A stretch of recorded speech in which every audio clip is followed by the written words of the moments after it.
Welcome in, everybody. It is Basketball by Association. I am Joel Cordes, and this is the Pacific Division preview. Congrats, everybody. We reached the end. It's the final division left to go before the regular season. Arky Shea has the week off one more time. I think he's hot air ballooning around the world or something weird like that. But I am joined on the show by a guy who has been so gracious to have me on his program for a long, long time, and it thrills me to be able to finally return that favor. Raphael Haynes, host of the 3-Point Conversion Sports Lounge radio program. He's been on since 2016. You've been on that grind for a long time, Raphael. I've been really privileged to come along and show up on your show and talk NBA hoops with you, and I'm super excited to break down the Pacific with you today. No, man, appreciate you having me. Just to let the people that follow you know that having Joel's been great, but he always say this. I do this on the show. I gotta say it here. Joel came on my show when Jimmy Butler got traded to Minnesota for Zach LaVine. He came on the show and said, as soon as it happened, said, I have a feeling that Zach LaVine is going to have a better year than Jimmy, and he's going to do this and do that. All of our fans called in, give him the stopper button. He's trying what? Sure enough, you see Zach LaVine now. It's like, wow, he called it. And I went even a step further, and people roasted me for this. And I understand, like, Jimmy Butler's a great player. I love Jimmy. I love the Fire.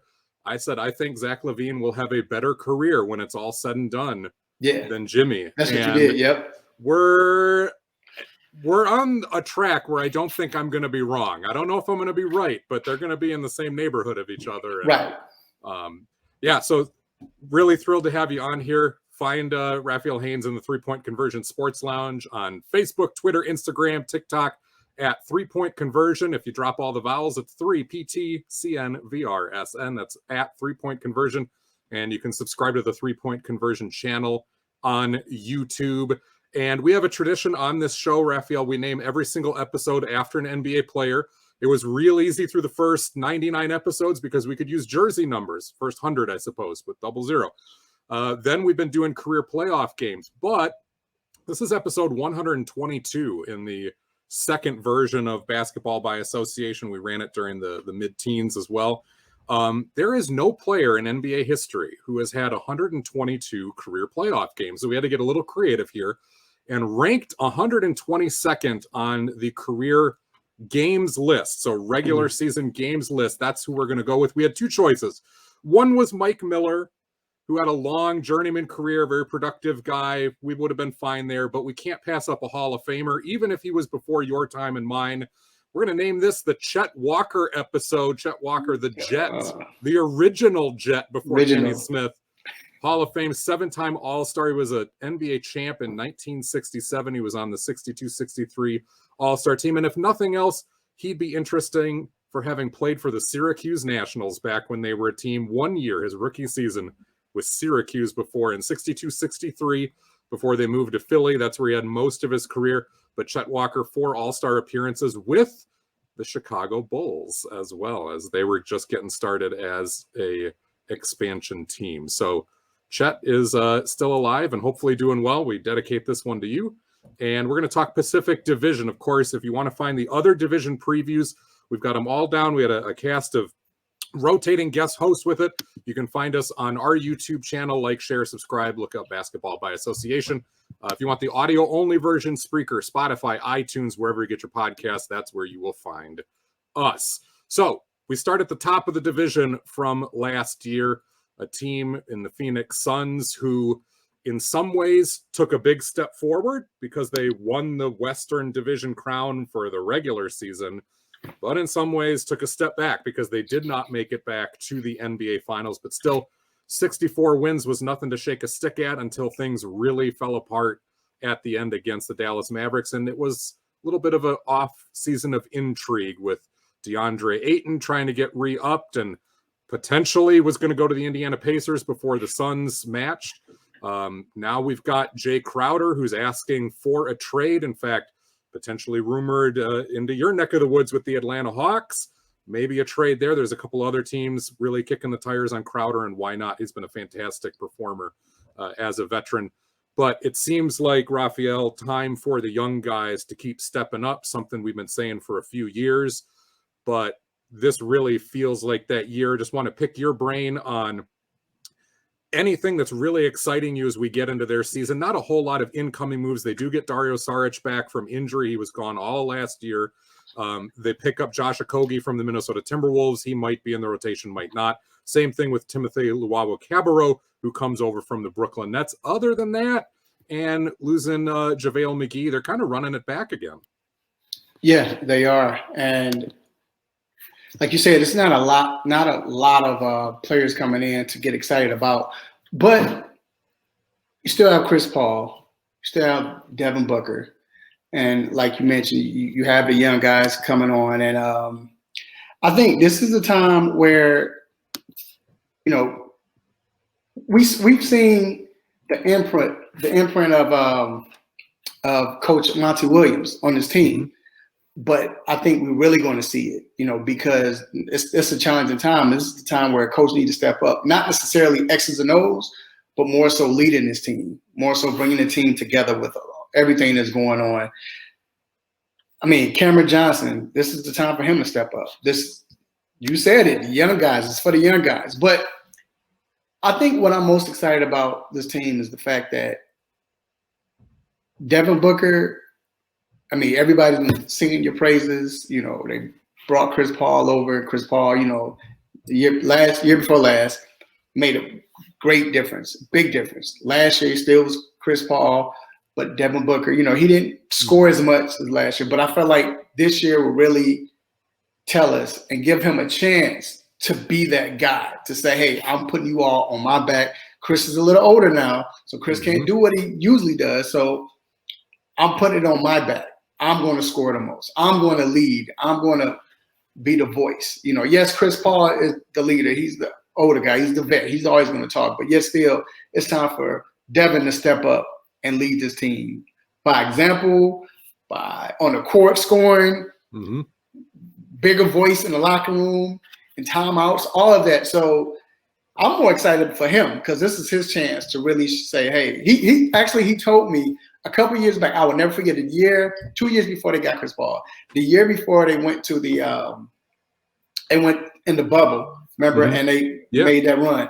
I asked him, just tell me, what do you tell the guys, you know, you all keep losing, you go through this, you know, you've been here for a while. What do you tell the guys? He was like, man, look, I'm tired of this. This is what this is how he answered me. I'm tired of this. Look, I hadn't, you know, been to the playoffs. I'm tired of watching my peers playing in games that mean something.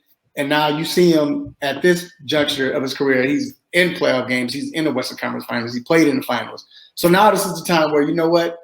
I'm going to put everything on my back. I'm going to take over. So that's what I'm excited about as far as the team. That ceiling with Devin Booker, in some ways, we keep feeling like, oh, man, we have to have reached it by this point because he's now in that perennial all-star, maybe even fringe MVP category, but it seems like he keeps coming back better and better and better. And, you know, defense has been improving over the last couple years. The eyeball test more than bears that out.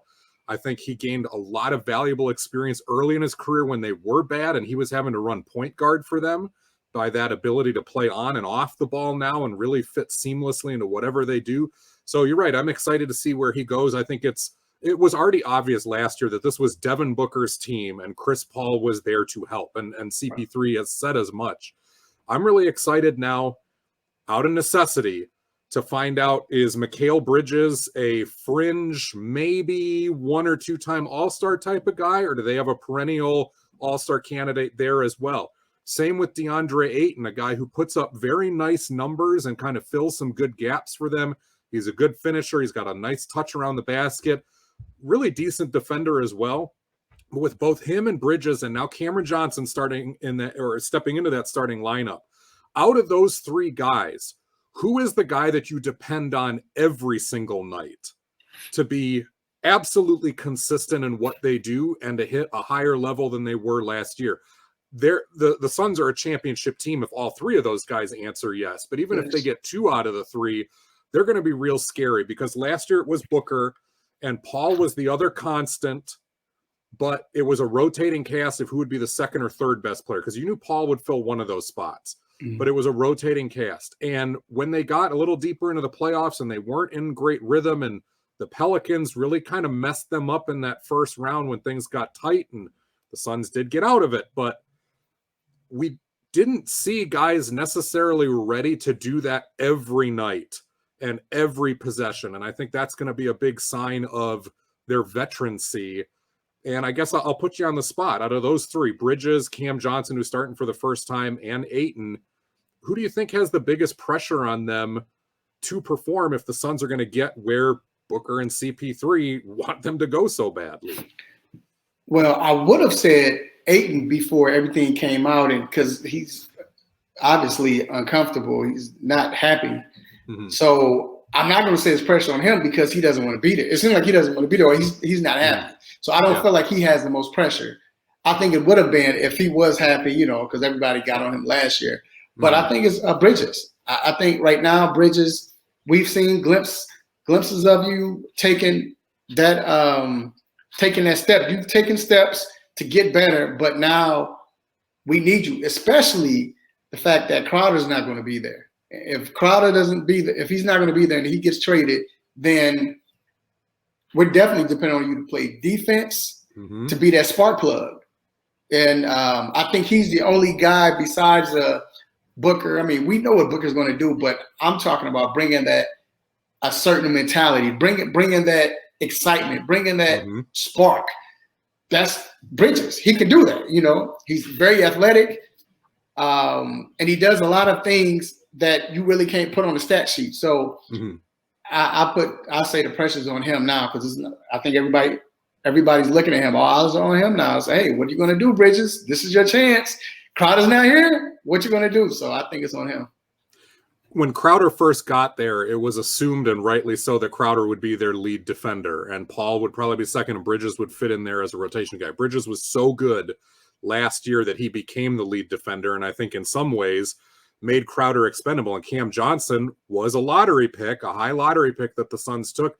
They knew coming in that Johnson had the NBA skill set. He had the NBA body. He just needed that seasoning, and he's got that now. So the opportunity is there. Crowder didn't want to potentially give up a starting spot, at least as the story that we've heard through the media, and why he requested that trade.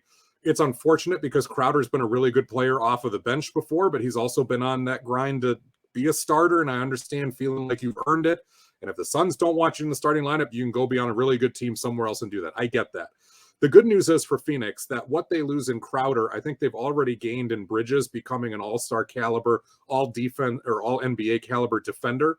And like you said, he's got that pressure now to do it both ways, to be for Phoenix on the defensive end what Booker is offensively.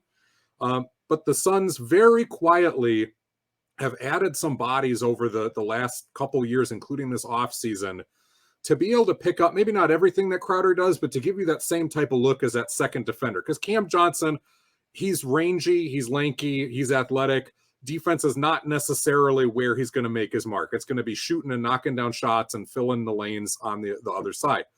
But Torrey Craig, the Suns bring back, he was on the team a little bit last year, a guy who is an above average defender. They bring in Josh Okogie, who cannot hit the broadside of the barn on offensively, but defensively is a ball hawk who will give you some good minutes. Very quietly, they bring in Damian Lee from the Golden State Warriors, a guy who had been in that house in Golden State, had learned, had kind of cut his teeth into the rotation there, and gives you some nice defensive minutes and probably a little more shot making than Okogie does. Same thing, Timothy Luwawu-Cabarrot. He's still in the league because he can play defense and knock down a corner three. Not a great player, but he can do it. So the thing I really like about Phoenix is you've got these options. You've got Cam Payne and Frank Jackson as scoring guards on the night that Chris Paul needs a little bit of a breather. Landry Shamet is touch and go as a shooter, but when he's on, he's really dangerous. Dario Saric comes back as kind of that passing hub in the front court.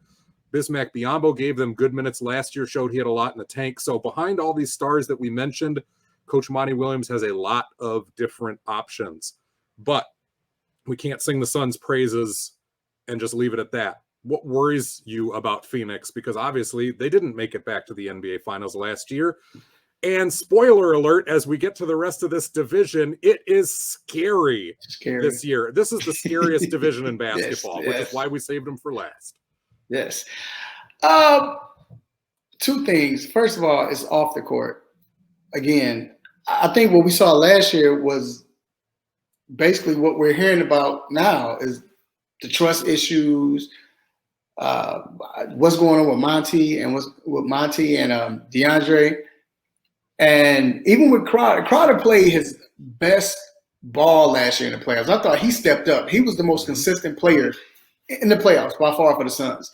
But because you don't have that, and yes, Mikal could come in, he can play defense, he's rangy, he can play offense. Then you, like you stated, you brought in certain guys. Like I like the fact that with Okogie, I think it helped the fact that Okogie reached the playoffs last year with the Timberwolves. Now he won't be wide-eyed when they're in the playoffs. But the thing is, with Crowder brought that intensity. Look, no nonsense coming in here. You're not messing with my teammate. I'm getting in your face. He brought that type of energy. Who's going to bring that now? I mean, you know, CP3 has always been that type of player. But other than that, who else do you have on the team that has that type of bravado, just that feeling? You know, I don't know. So that part just kind of like off the court, everything's going on, and is everyone on the same page? But then the other thing that worries me is the fact that I like Cameron Payne, but I think they need that point guard. I think they need that person. And you mentioned it. Booker, he can play point guard. His experience playing point guard when he was there, when they were losing. But I still think you need a backup point guard. And Payne, sometimes he's played well, but then he hasn't. He just hasn't been consistent. So that's my concern right there, is, you know, on the court, as far as having that backup point guard when Chris goes out. Because Booker can't. I mean, now Booker's 25. I didn't realize he was that young. Yeah, but it's like he's been in the league for 10 years. Yeah, it's crazy.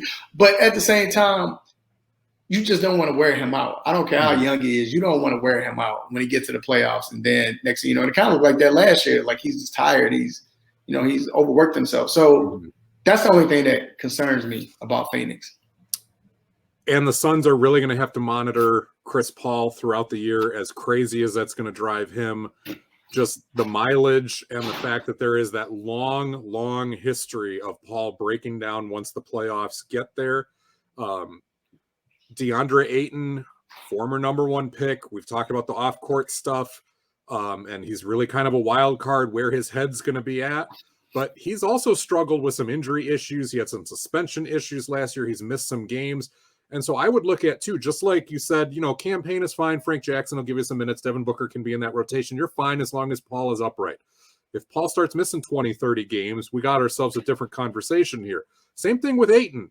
He misses 20 or 30 games on the season again. Last year, being able to go back and forth between JaVale McGee and Bismack Biyombo, it was serviceable. It was more than serviceable, and those guys did just fine. Now you don't have McGee in that mix. I don't want Bismack Biyombo and Jock Landale for 35 minutes a night and then having to play Dario Saric at undersized center, which is what they'll do. That's where it gets scary as well. So this is a team that feels like they stocked up on wings, maybe knowing that Crowder is on the way out, is going to let this play out for the first 30 games going into the trade deadline, and might be, like you said, one move away. Maybe there's somebody on the buyout market that comes up. Maybe it's just a guy who needs to bring that edge, but maybe it is a backup point guard, a backup center. These are elite first world problems that the Suns have because they're that good. But that could be the difference between them, you know, making a championship or not finally.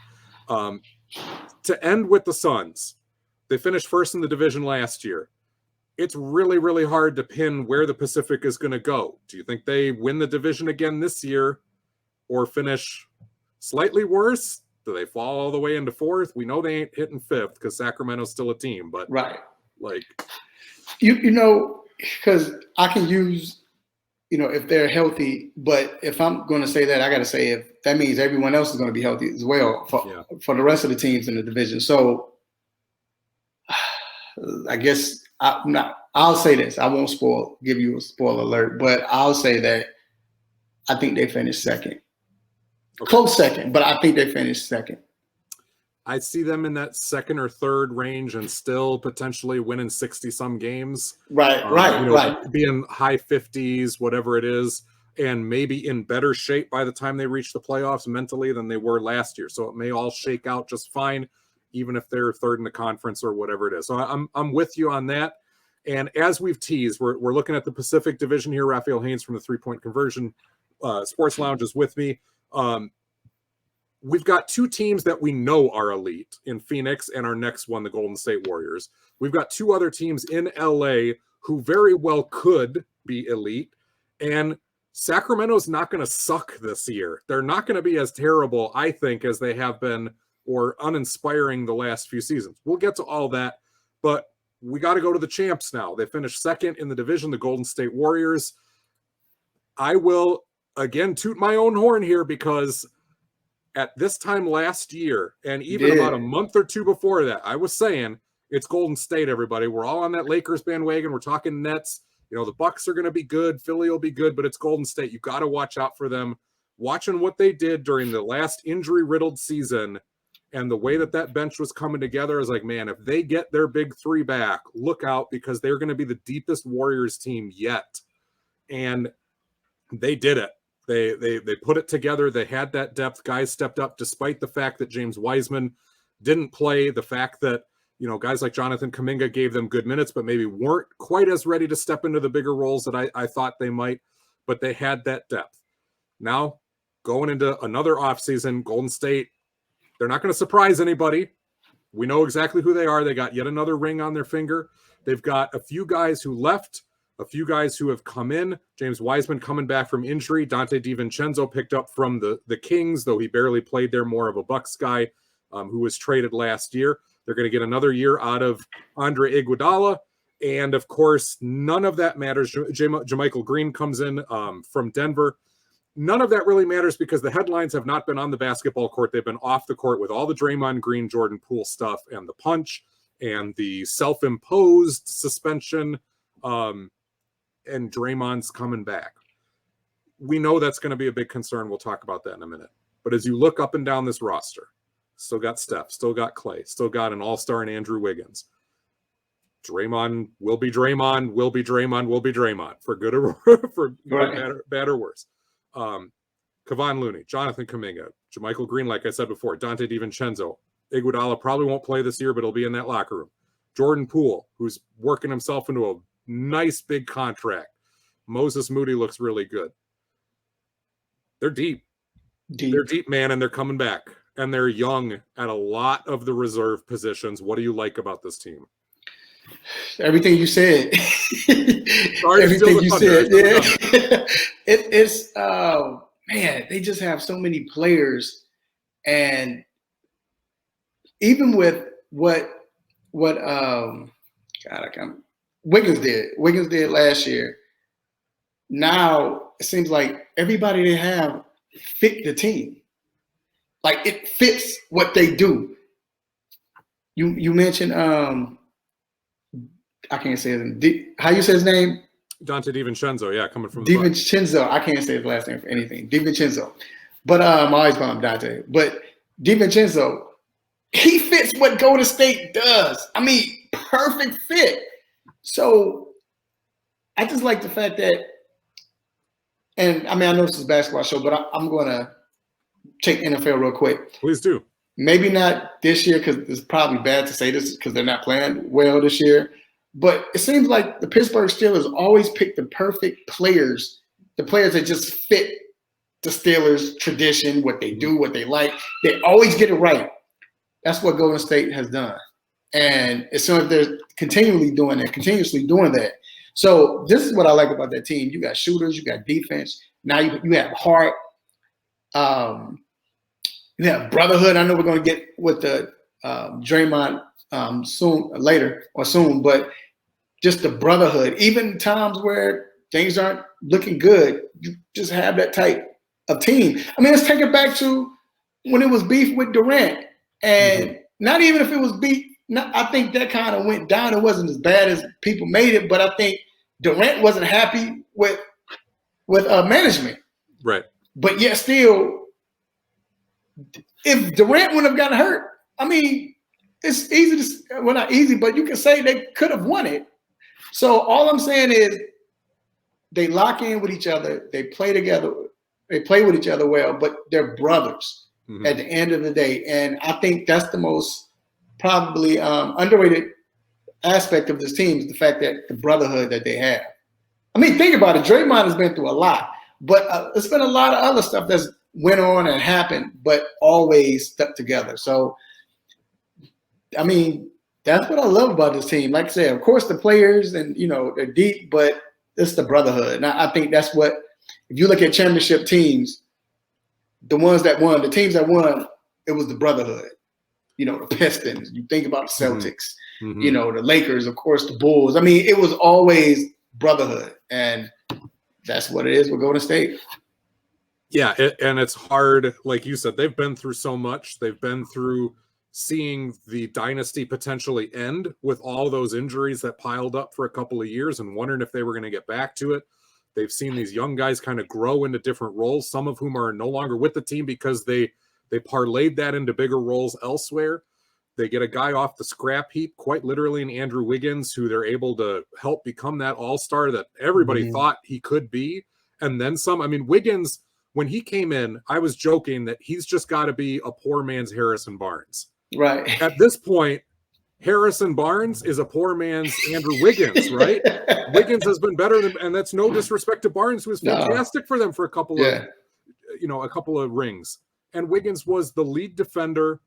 He was Johnny on the spot offensively. The offensive rebounding was phenomenal.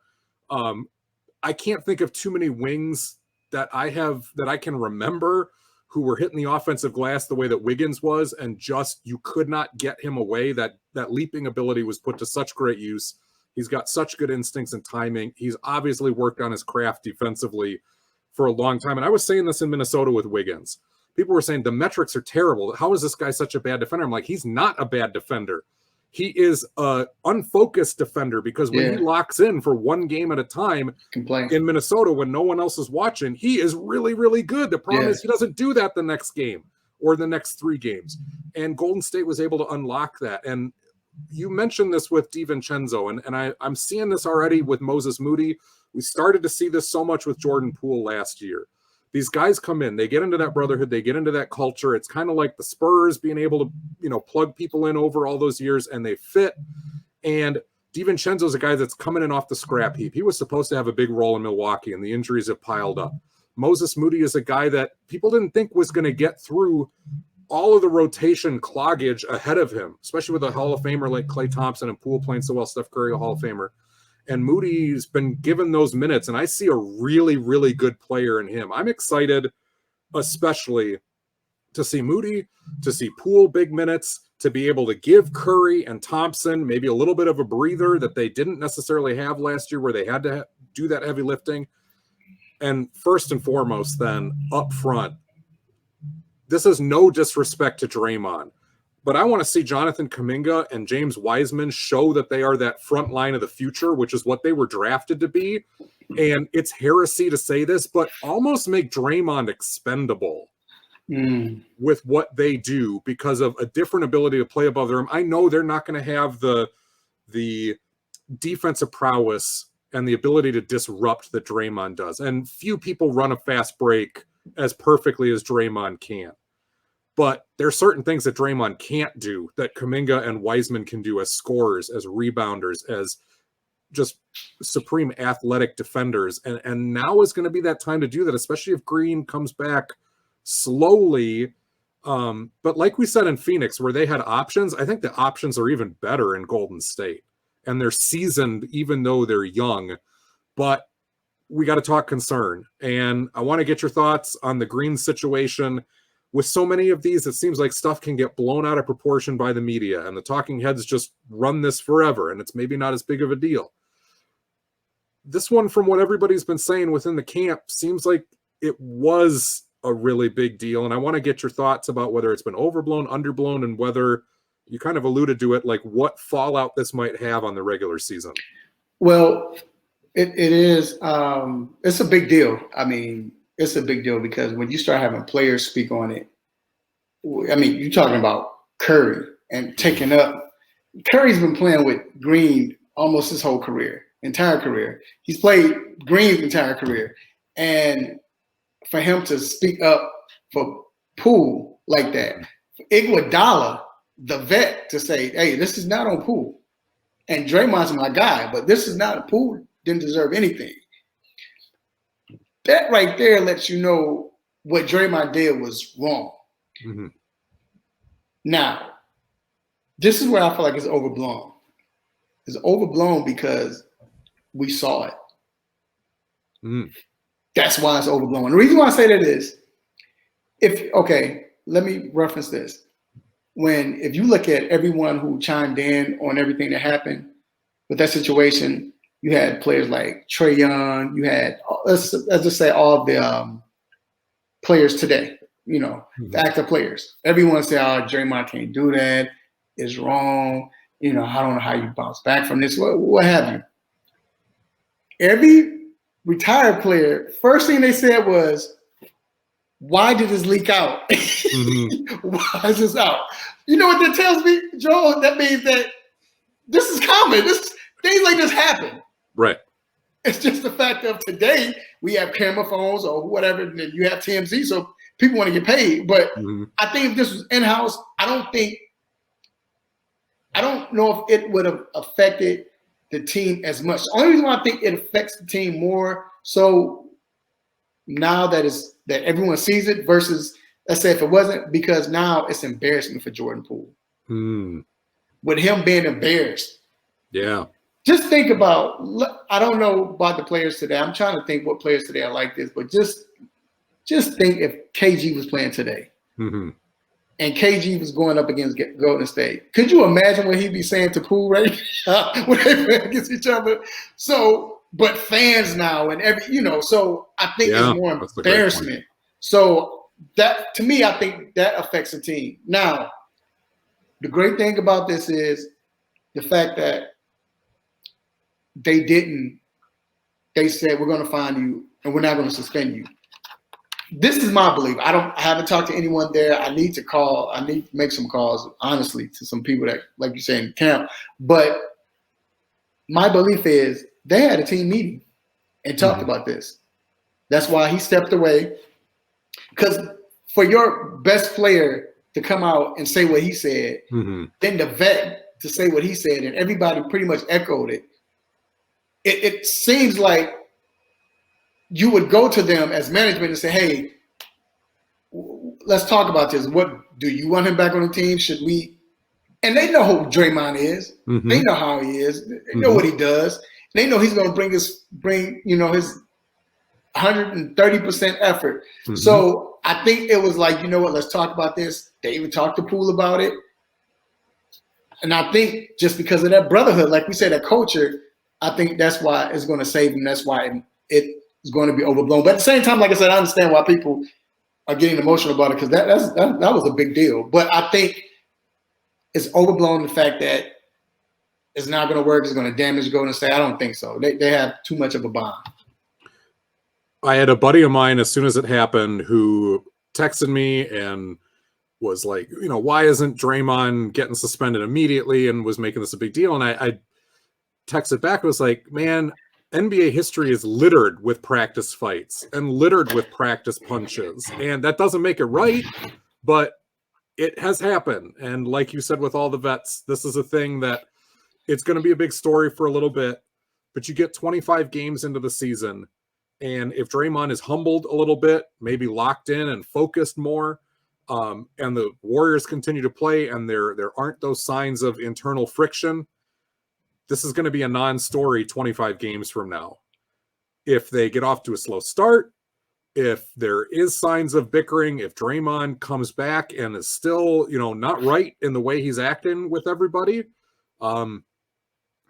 this could be one of the first major changes in the dynasty. Yeah. And one of those things where all of a sudden, like, Green the things that made him great may be his undoing. in Golden State. He's got to get that locked up and understand. And Steve Kerr alluded to this, and I thought this was a great point.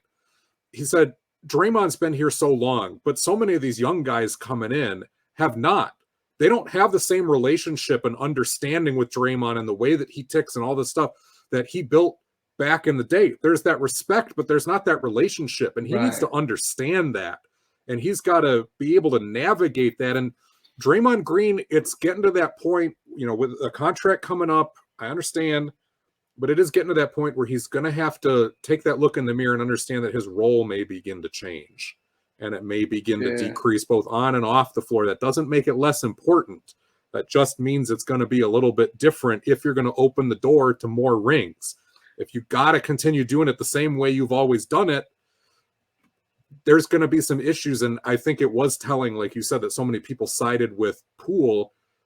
And I think if I'm the Golden State Warriors organization and push comes to shove and I got to side with my young guys in the future, or I got to side with my Hall of Famer, I'm going to side with more rings potentially in the future. And that's really tough to say, but that's the business, you know? Because you know what he's going to do. You know what he's going to bring. I mean, and honestly, you kind of want him just to channel this energy towards the players. I mean, and I know it's not a camp fight, but it kind of, I'll bring back football again. Camp fights, you get tired of seeing each other, you getting annoyed or whatever, but you can't channel that energy anywhere else. So, of course, it's going towards your teammates and you're upset and you're mad. But what I think is, if we see in the beginning of the season, they score, Jordan Poole score, somebody, and you see Draymond and Jordan Poole laughing and dapping each other up, the league's in trouble. The league's in trouble. One thing, and I'll leave it at this. I remember just, you know, I'm a basketball head, just like you, Joe. You know how we are. So I got a chance to cover, they came to play the Hawks, but I asked Steve Kerr, I said, Steve, I said, with Draymond, because I know how it was with Rodman. Now, I'm from Chicago. I'm a Bulls fan, so I know how it was with Rodman. I said, Steve, do you honestly, we see the technicals, we see how he, you know, sometimes he get in rest phase. He might, you know, to us it's disruptive. I said, but do you look at it as this is when Draymond's locked in, this is the best, this is when he's at his best? Steve said, no doubt. We'll tolerate that tech, but we know Draymond is locked in, he's at his best. So you don't want to tone it down. I just think, I wonder if it was a camp fight, just got tired of each other, or like you made a great point. Maybe it's the fact that, like Steve said, they're not used to him. The young guys, he don't have a relationship, and he has to realize that you had built that with them, so they don't know, you know. So, but like I said, that's the big key, of course, with all this, how it goes. But I think it goes the right way. I think Draymond knows when to tone it down, or knows, hey, I love my teammates. I'm passionate, you know. Just my question is, how is Poole going to respond? I don't think Draymond's the problem as far as, you know, going forward. I think how will Poole respond? Is this going to make him embarrassed and is going to hurt his game and the way he looks at Draymond and his teammates? Or have they talked to him, they understand, hey, we sorry, man, it's a brotherhood, and then next thing you know, he see all the support from Draymond and the guys and he takes off. So, but I think the latter part is what's going to happen. I'm going to put you on the spot here, Raphael. Do you see the Warriors finishing better than last year? Can they win the division? Do you think they slip just a little bit? Because there are these other good teams we've got to talk about here in a minute in LA. I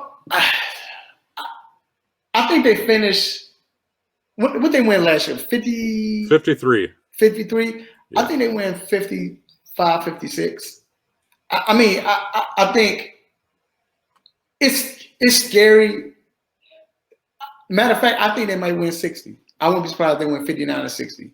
I mean, this is how they are, but I'm just scared of injuries. One thing about Golden State the last few years, you'll have that injury, and I'm not wishing this on them, but I'm scared if it's Curry, Clay, or it's Draymond, somebody misses a significant amount of games. But with them, it doesn't matter. We saw that last year. They proved that. It doesn't matter where they finish. So You just don't want to lose 2 out of 3 at any time. They can miss one of those guys for a bit, but 2 out of 3 is where you 2 out of 3, and I think Steve not even worried about home court advantage because they're a veteran team. So that's why I say maybe anywhere from 55 to 59 games. I see. I'm Joel Cordes. This is Basketball by Association. I'm joined by Raphael Haynes from the 3-Point Conversion Sports Lounge, breaking down the Pacific Division. Of course, you can find all of our other division previews on our YouTube channel. If you want the video version, like, share, subscribe, do all that good stuff over there. If you want the audio-only version, it's Spreaker, Spotify, iTunes, wherever you get your podcasts. Let's head over to Los Angeles, where there are 2 very good teams that did not play up to their expectations last year, but something tells me they're going to be a little more dangerous this year. We start with the Clippers, who did make it into 9th. They did at least have a winning record, and that was a feat unto itself, given the fact that no Kawhi Leonard. Paul George was in and out of the lineup, hurt. They had a rotating cast of guys. They made a couple of trades. They bring in Norman Powell, for example, from Portland. He's lighting the place up and then gets hurt, and they don't even have him through much of the playoffs. And people have forgotten about the Clippers. They've forgotten because there was those huge expectations. And then I look at them on paper, and Kawhi Leonard is no longer just on paper. He's been in uniform. He's actually played. And I saw this in a headline caption somewhere. Somebody was like, this is the deepest team in the league. I was like, what, really? And then you go and you look at that depth chart and like, oh, okay. There may be a point here because Kawhi Leonard is an MVP caliber player. We don't know if he's going to reach that level coming back from these major injuries and whatever's been going on the last couple of years. It's been hard to get a finger on, but he's at least an all-star. Paul George, we know, is an all-star and probably best suited as a second wheel versus the number 1 guy. I think it's perfect for him. They bring in John Wall, who showed he could still play over the last season or 2 as he's been kind of rehabbing and getting back to it. Norman Powell can play.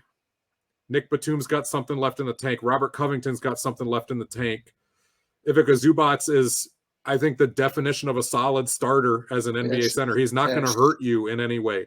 No. Reggie Jackson showed he could be a starter and is probably right back in the perfect role for him, which is as an overqualified 6-man backup point guard.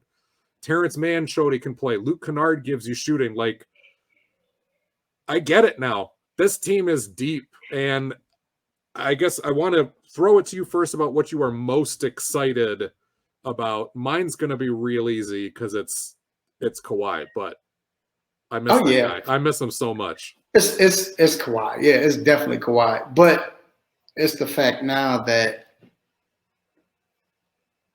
everyone healthy right now, including Wall. Mm-hmm. So the thing about this team is the fact that everyone knows how to play basketball. When I mean that, I'm not saying they just know. They know the game of basketball. Mm-hmm. I don't think Wall ever got the credit he deserved, especially right before he got hurt, because it seemed like he reached that point where he understood the game. Mm-hmm. I saw a stat where, and don't quote me, you probably know Joel, but I think like through his time of playing, he's like top 2 in assists since he's been in the league. It's crazy, and or number 1. But yeah, he was a double-digit assist guy. Yeah, easily. Just getting people involved, right? And he developed that mid-range jumper later in his career. So, but he knows the game. Batum knows the game. Covington. Yeah, boy, does he. Reggie, you mentioned all these guys. They know how to play the game. Let's not forget Morris, the Morris twin. Twin know how to play basketball.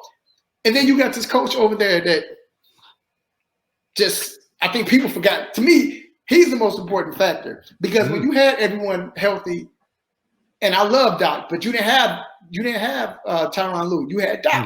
Mm-hmm. But now Lue was there. Lue's proven I can get you to the final. What he did last year.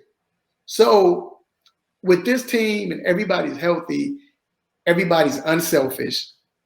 And I'm like the biggest Paul George fan. Like, I think Paul George's skill set is just, I almost say it's almost unmatched. It's almost unmatched. I mean, as far as offensively and defensive, anything he does, it's handles where he can shoot from, drive to the. It's crazy.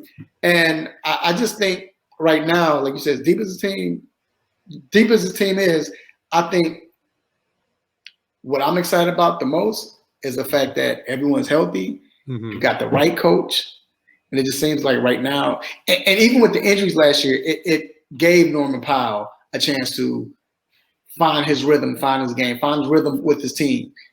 Reggie, the way he stepped up, oh my God. Terrence Mann for a couple of years Man now, stepped up, oh my God. Even with Luke Kennard getting minutes last year, so it worked out. It almost reminded they didn't get that. Now they didn't get the Tim Duncan of the San Antonio Spurs in '97. But what I'm saying is, when Robinson went out, that helped that franchise. And I feel like last year everyone stepped their game up, so now everyone's back is gonna mesh. What really scares me about this team in a good way is all 11 different players, 12 different guys that we've mentioned. Everybody has a discernible chip on their shoulder. Yes. And Lou's got that on his shoulder too, coming over from Cleveland, where he didn't get the respect that he should have gotten. Like this is such an interchangeable team at the 2 through 5 spot. And Reggie Jackson can play off ball a little bit too. He got some experience there. They have so many different wings to throw at you. They are built to play modern NBA basketball on the offensive end, but they are built to absolutely lock up modern NBA teams on the defensive end. And, I said this before, like Kawhi Leonard is one of my favorite players ever. I miss him so much over the last couple of years. He honestly is the most disruptive defensive player I've ever seen.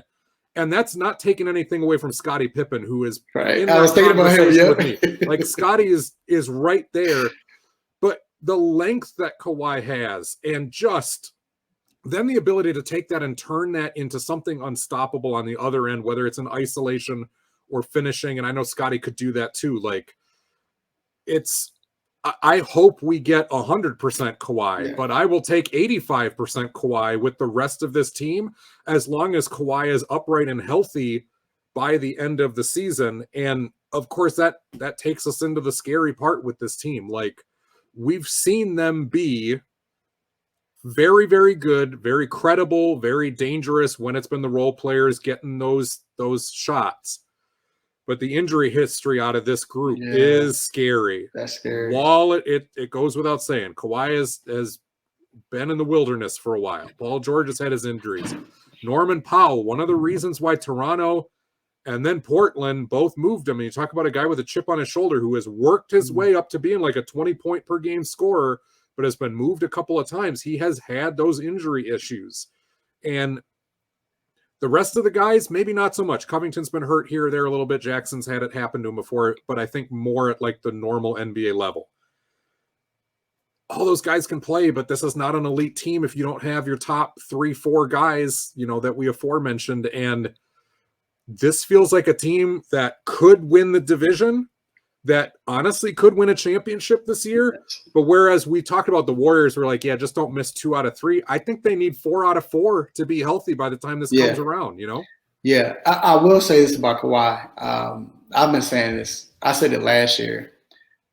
I don't think we give Kawhi enough credit on how to deal with injuries. Reason why I say that is, if Kawhi's hurt, look, I'm not coming back till I'm 150%. I know he doesn't rush anything. We saw it happen in San Antonio. We was like, why is this guy not playing? And when he came to Toronto, oh my God, it was, who is this guy? And he gets hurt year before last. And he could have came back. I believe he could have came back, but no, what's the rush? I want to come back at my pace when I know I can play at 100%. So I'm not really worried about Kawhi. I think I'm worried about Wall in a sense. Is he there? Can he play that amount of games? I think PG could have came back also. I think probably, PG. And I think Lou and the management, look, we're good.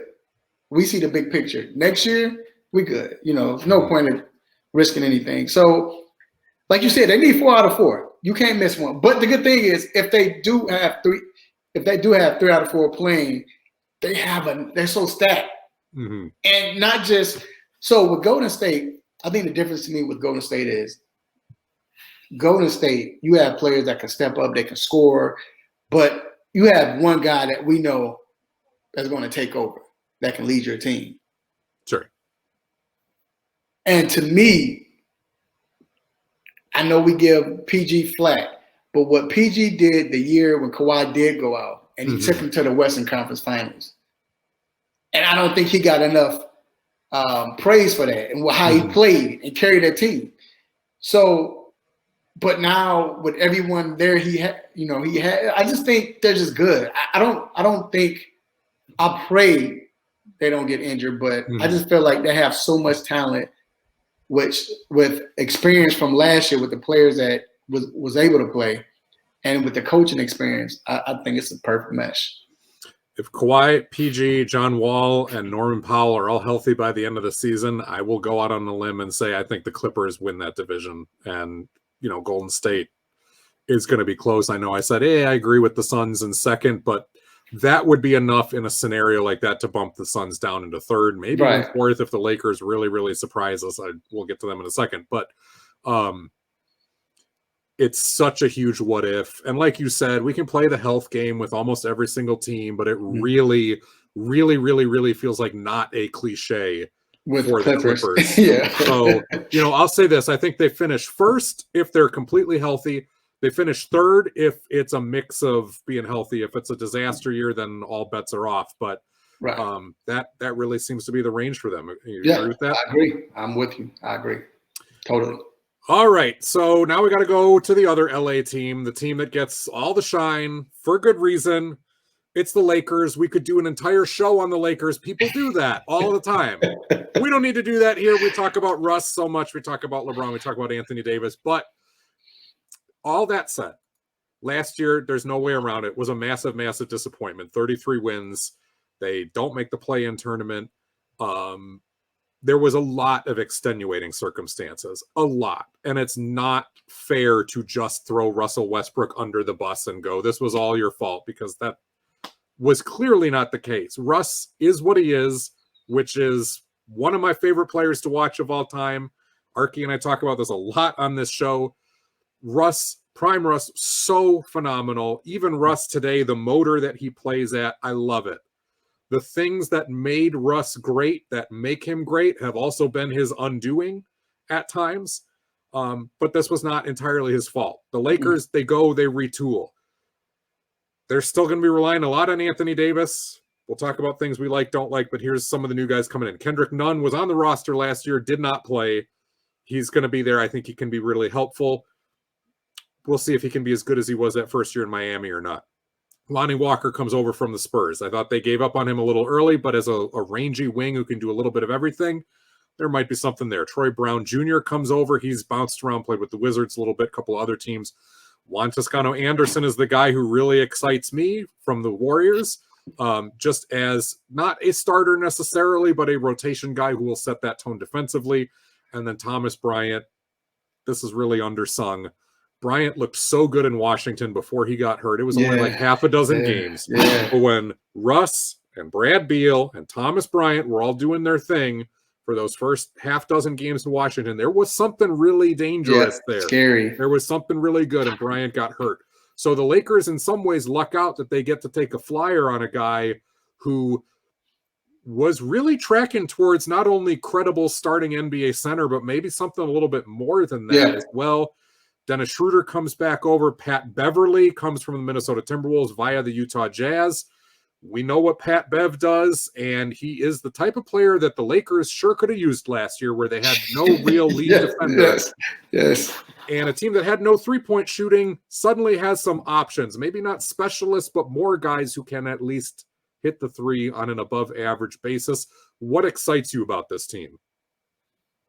The fact it's like a do-over. I mean, it's funny. I mean, you would say, how is it a do-over? I mean, teams come back every year, they're the same team. But no, I think it's a do-over in the sense of Anthony Davis. I mean, yes, is he going to be healthy like that? Is he going to be healthy? Is he going to miss games? We don't know. But the way Anthony Davis looks and the way he's talking, I haven't heard Anthony Davis talk like that. I think he's embarrassed, and it's going to help work in a good way. Whereas Sure. I can't go out like that. When he said what was your number one goal? You usually don't hear players say this, especially great players, your top players. When he said my number one goal is to play all 82 games, that right there let me know, okay, his mindset is somewhere different. Now, is that going to happen? I don't know. Now, he's going to occasionally twist his ankle, be rolling on the ground. They're going to have to help him up. You know, he'll come back in later on. And that's Anthony Davis. But as long as he's playing, as long as he's not out for multiple games. But I think, and maybe this is, and I'm not trying to lean on this, but maybe this is just the word of the day. I think I'll say camaraderie. The camaraderie looks different this year. They said they made a call. It was rumored that they made a call. Westbrook, LeBron, and AD got on the phone. But I think the best thing that happened to the Lakers was two things. Of course, you bring in my coach. Darvin Ham. Yeah. You bring in Darvin Ham. Bring him in. I think he's the right coach for this team because he's going to make him work. He's not going to back down. You know, and then the fact that you bring in Beverly. It's preseason, but I'm not looking at play. If you watch how the bench is reacting when players are scoring to whoever it is,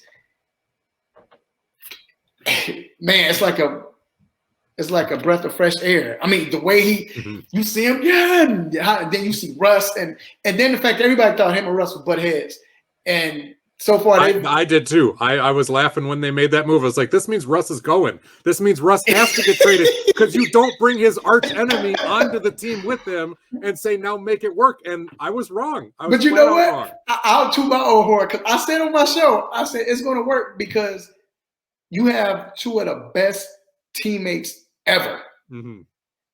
Every time Bev leaves, what happened? Everyone talks about how much, man, Paul George said it the year, man, I wish Bev was on our team. We hate to see him go, but everywhere he goes, like Minnesota loved him. Everywhere he goes, they love him. The opposition might not like him, but that's what it's supposed to be. Russ has been voted the best teammate. Everywhere Russ goes, they love him. Russ has never made an enemy of his teammate. I mean, you see Kevin Durant? I think that was blown out of proportion. So, and you see him and Durant talk, and they talk now and friends, and so they've always been great teammates. So if you bring two guys who've been the best of teammates in their generation, why wouldn't it work? Yes, they're mad at each other, but they have that dog mentality. Hey, I'm going against you. I don't like you. Who cares about you? Yeah. Now we're on the same team, and like Beverly said, for Russ to show up, and Russ, the only player on the team to show up during Bev's press conference, made a statement. But you look at how everybody interacting with each other, they're laughing, LeBron laughing, they're having fun. This might spark the Lakers. I think it will. And I think that's what they were missing because it was too much turmoil last year. So they had no edge whatsoever. None. But dead in the water. Now you have Bev, then you're going to bring that edge. You know, Russ always plays with an edge. And if AD just could give us a little bit, like I said, I'm excited about this team. I think this team is going to surprise a lot of people. I think they can too, because last year it was such paper depth. So many former MVPs, so many great players, but they were assuming so much. Oh, these guys will just figure out how to defend. They'll be able to step back into bigger roles. We don't really have a three-point specialist, but that's fine. We got enough guys who can hit it. We don't have a lead defender. We'll be fine. You could see how it could have gone right, but it needed everything to go right last year. And it was like the likelihood of that, we saw that play out. This year, it feels like with restocking of youth, Austin Reeves got some burn last year. Scottie Pippen Jr. is probably going to get a little bit of burn this year, depending on injuries. Damian Jones has gotten some minutes. Wenyen Gabriel gave them some minutes at the end of the year. Like, it seems like usable depth now. You might still have some nights where you got to cycle through a couple of different guys in that rotation to find who's going to stick. and it may be a little bit of a rotating door for the first 40 games. I get that.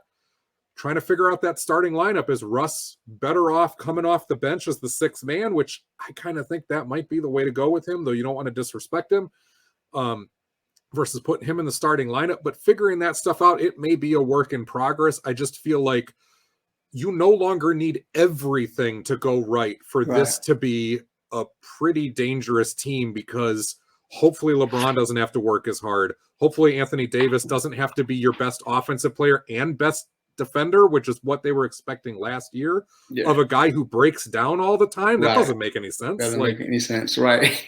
right. And, you know, I'll say this. I think last year, this is why I say it's a do-over. I think last year, like you said, so many things went wrong.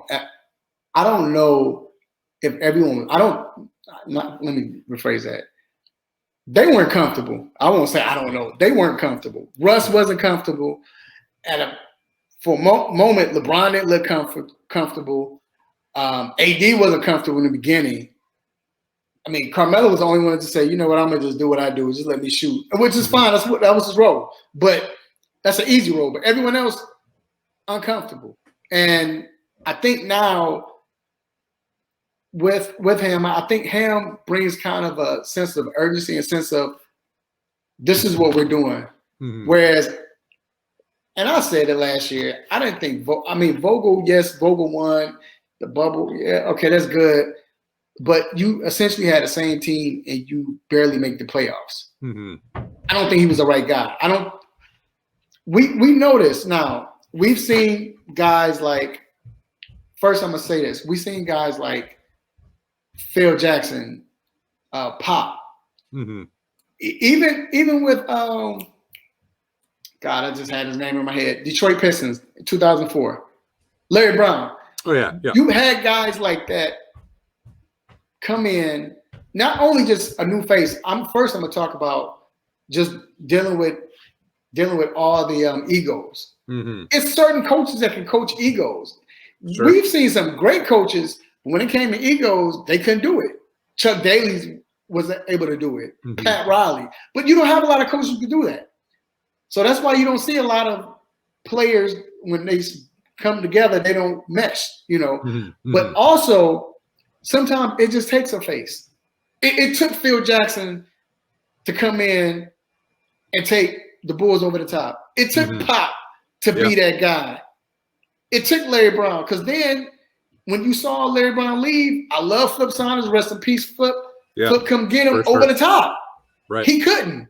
You know, Philly, they went down. So I really believe that with Ham is this guy that I feel like he's going to be the right piece, perfect match. He's going to be able to manage ego. It seems like he's been able to do it already. He's assured Russ, hey, you're my guy. That was the best thing he could have done. And I just think he's a breath of fresh air. He's that, I'm ready. It's a do-over. Where do the Lakers finish in this stacked division? This is so tough. Tough. You know what, though? Honestly, I think they win 50 games. I think they finish at 50. All right, we got to get to the bottom of the division. In the past, it would have been a complete afterthought. King's going to king. Nothing more we can say, but I got to say this. I like what Sacramento's been trying to do. I will actually tune into Kings games without a gun to my head this year because De'Aaron Fox, we know, has been really good. He hasn't had that running mate, and to bring in Domantas Sabonis. Oh, man, great pickup. The two of them, that little big pairing, and the way those two play angles off of each other, we saw it just for flashes. The Kings didn't necessarily win as many games when Sabonis came over as I thought they would. But now I'm starting to look at the roster, and I go, okay, 4 out of 5 spots. Well, 2 of your spots are all-stars. 2 of the other spots in Harrison Barnes and Kevin Huerter, those guys have proven they can be starters in this league. Don't overexpose them. Don't ask to do too much. But in the right sort of role, they're going to be just fine. And the bench, it's a hodgepodge, as it is every year with the Kings, but I see talent there. Davion Mitchell and Terrence Davis, they can play. Malik Monk never really got his shot in Charlotte, and if it did, it was way too short. Chimezie Metu keeps showing something in Sacramento. I don't know what it is yet. Rashawn Holmes is an NBA player. Love Rashawn Holmes. I love Rashawn Holmes. He's a guy who has just continued to like find a way to be productive. Yes. And whether that's going to be playing alongside Sabonis, which they tried a lot last year, or backing up Sabonis, I think he's going to be incredibly valuable for them. KZ Okpala showed some things in Miami. Like, this is very much a work in progress, and the Kings have to wish that they could, like, I mean, not leave Sacramento, that'd be terrible for the city, but like relocate playing the East out of this somewhere. division, yeah. get somewhere else, any other division, because I legitimately think if you did not have to play those other 4 teams, the Kings could be a play-in team. Yeah. I see it. I see what they're trying to do. I just don't know if it's going to be enough, and the division's going to be so tough for so long, it may not matter. Yeah. I agree. I agree. I looked at this team and I said, wow, I think Sacramento is going to be all right. Because I worried about, you know, what they have, and my guy, the point guard, Fox. And De'Aaron. Yeah. So with Fox, I've always loved his game, and I'm like, Fox need to get out of Sacramento. But when they brought Sabonis in, like you said, that helped. Then you already have Barnes, solid. You bring in Herter. One thing about Herter, and I watched him a lot, I covered him a lot here in Atlanta, was the fact that Herter gives you whatever you want. And he does it pretty good. He's not great at everything, but he's pretty good at everything. He can shoot. He can get his own shot if you need him to. He can play defense. He might even win a little point if you ask him to, if he just needs to. But that's Kevin Herter. But then Rashawn Holmes, like, that's my guy. And I think they can play with each other because Rashawn Holmes is not – he's not to give me the ball. He's the 2000 the 2000 era or the 2010 era where you had the centers, where you had a DeAndre Jordan. They try to make it to Dwight. They try to make Dwight Howard this guy, Tyson Chandler. That center where, look, I don't need the ball. Even a Capella now, I don't need the ball. I was going to say Capella's that guy now. Yep. Perfect. Yeah, don't pass me the ball. I don't need the ball. You don't even want to play for me. But I'm going to still get you 15 points, 12 rebounds on a hustle, play defense. Perfect. So he's going to be out Sabonis' way. You know, he just crashed the boards. He's one of the few that crashes the boards. So, and then you mentioned the bench, who they have on the bench. And I forgot to mention Keegan Murray, who they drafted. I like Murray. For them. Yeah, so. Exactly. So, like you said, if it was some way where they can do a trade, and I'm not talking about trade a player, I'm saying trade spots, somebody in the East. Hey, let's, Memphis. Put him in the Southeast. Right, Southeast somewhere. That'd be good. But yeah, I like what Sacramento has. We're out of time. It's pretty safe to say that neither of us can pick the Kings any higher than 5th. It's sad to do that, but I mean, it is what it is. The best news is that I don't think they're going to be incompetent this year by any means. I don't think they're going to be in that just morass of nothingness that Sacramento has been for so long. Last in the West, yeah. Yeah, there's going to be reasons to tune in, and they're going to surprise some people, and they're going to steal some games this year, and that's a step in the right direction. So we got to do this to end the show, put you on the spot, order this division from 1 through 5. I know we've touched on where we think things are going, but it's brass tacks time now, and this is the toughest division to do. So I trust you, man. I'll give mine after I put you nervous, on the man. spot This first. Is hard, yeah. So, of course, Clippers #1. And I'm going by every – see, because I want to go by if everything goes right, but no, I got to be honest. So I'm going to say everything goes right for everybody. Right. So, but I'm going to say Clippers #1. Okay. I'm going to say Phoenix #2. And the only reason why I say Phoenix #2, like I said before, I don't think Golden State is so worried about being #1. And you will see Kerr rest some of his guys. If they mess around and cut a pinky nail, okay, you're sitting for 2 days. So they'll rest some of their guys. I think even come down to the end, and they need to win a game. I think he'll be, we'll rest you. We'll do the Spurs. We're good. So that's why I have Phoenix #2,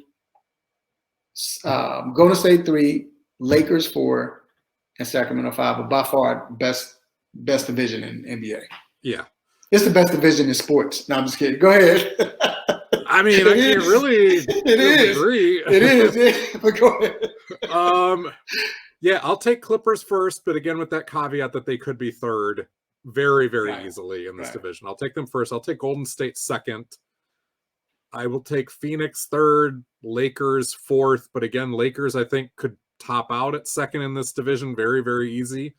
I'll take Kings in fifth. I'm ready to be wrong. I'm ready for whatever we just said to be wrong, but we'll be somewhere in that range. Joe, I just got a quick question, just real quick question. Yeah. Someone brought this to my attention and it made me think about it. And I know the reason why he's not doing it, but do you think if they let LeBron just go back to being LeBron and playing point, bringing the ball up, do you think this Lakers team could be scary then? Because LeBron hasn't been that. So it's a great question. Yeah. Pat Bev is more comfortable off the ball than on it. None will play off the ball. Lonnie Walker, Reeves, all those other guys will be off the ball. You could backfill around LeBron with Toscano Anderson.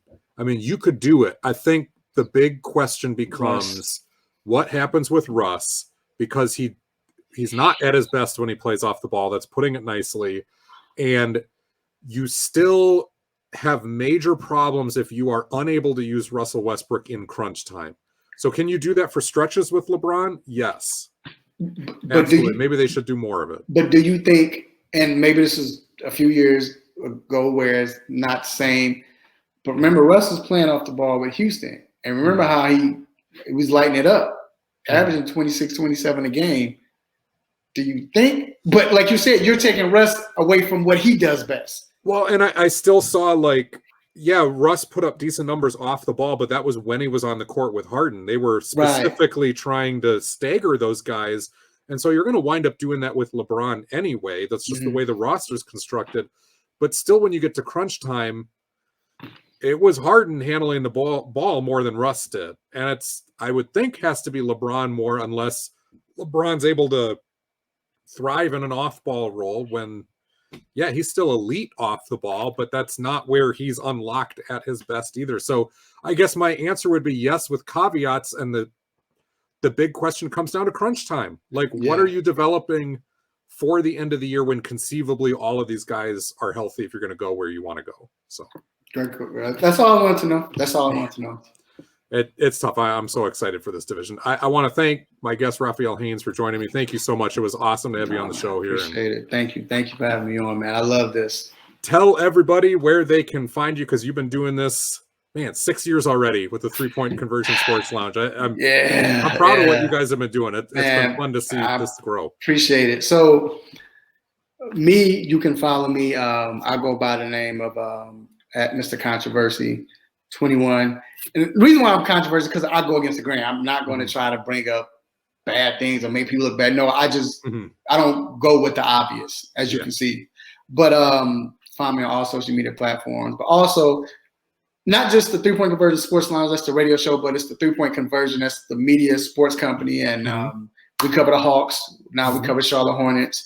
We cover 2 NFL teams, with 3, Cleveland Browns, Jacksonville Jaguars, and the Washington Commanders.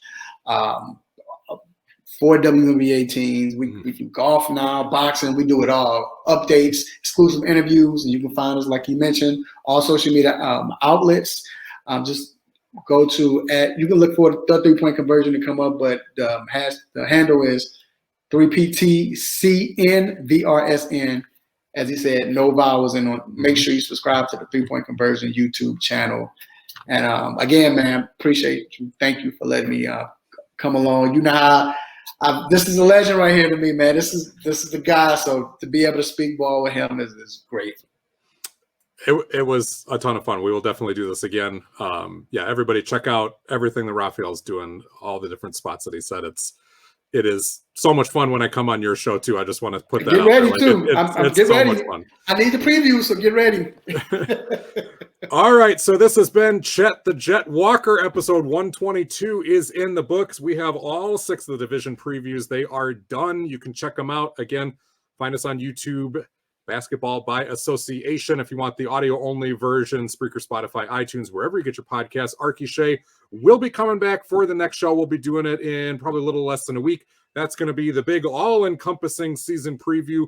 We'll talk about awards winners. We'll talk about the way that the conferences are going to finish out. We will even put down our prediction for the NBA champs. Will Archie Shea for a 3rd season in a row pick the Denver Nuggets? I don't know, but he's been known to do some strange things and be disappointed. So that's all coming up next.